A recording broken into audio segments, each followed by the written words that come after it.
Hello there everyone, my name is Bullet Bill and this is another Redstone video, and today we're going to be talking about T flip-flops.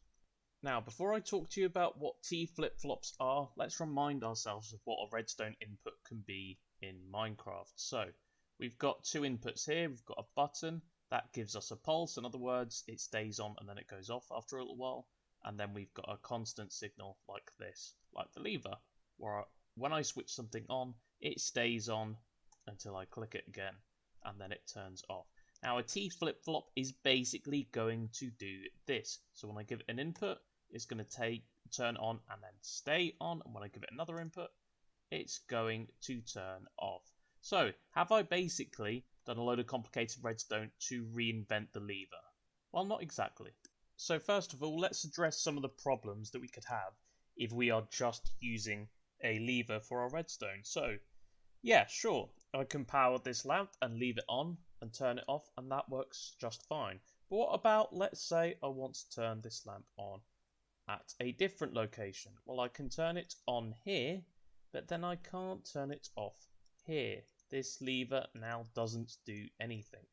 This is why we need T flip-flops instead of just levers. Now this first redstone circuit is one example of a T flip-flop. So we've got a button input here. If I press the button, then we get a constant redstone output powering the lamp. If I press it one more time, then it turns off. It's as simple as that. Now you might recognize the first part of this circuit because this is actually a monostable circuit that will create a one tick pulse. In other words, this piston is going to be powered, but only for a tiny little bit. And because it's only powered for a tiny little bit, a sticky piston will actually spit out its block. So if you notice, it pushes it, but it doesn't pull it back, which is something we could use to make this T flip-flop. Okay, so to make this, you're going to have your input, which is going into a block here. Then you're going to need one repeater. Then that is going to a sticky piston that is flush with the ground. That sticky piston is going to have a block on it.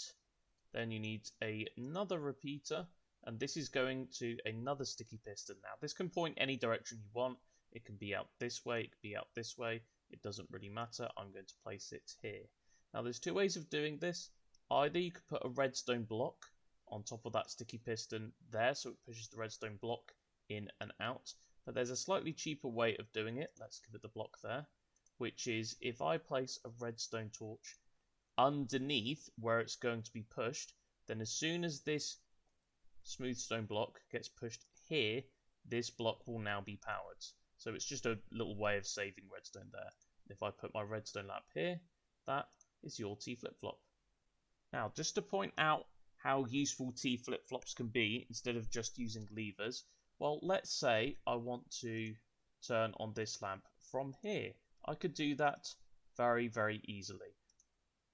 So now I could turn this lamp on and off with these two inputs. So long as they are both going into this block here, they will both work just fine. Also, I don't have to use a button here. I could use any redstone input that I want and it will still work just fine. So let's try a stone pressure plate. Let's try a stone pressure plate actually in the right place. And there you go. Works just fine. Now I'm going to show you another T flip-flop circuit here, because the problem is with this one, it's very good, but it's quite noisy and involves a lot of piston pushing, and a lot of servers will require you to make a claim for that to happen. So this design here is much quieter. In fact, it doesn't make a sound at all, and it doesn't involve any pistons pushing anything. So as you can see, press the button here, it turns the redstone lamp on. Press it again, it turns it off. Works beautifully. Okay then, so to make this one, you're going to have your input block here. You're going to place a redstone torch to the side of it, and then a repeater like that should be powered. Then you're going to have a repeater pointing to the right that's towards this input block, and you're going to set it to 4 ticks, which is the maximum amount of delay that you can have. And you can have another repeater facing the opposite way next to it, and that's also going to have 4 ticks of delay. Then you are going to connect these two repeaters up with redstone. Then you're going to place a block like that, and finally a redstone torch over here. And I'm just going to use a target block for an output. And there you have a T flip-flop.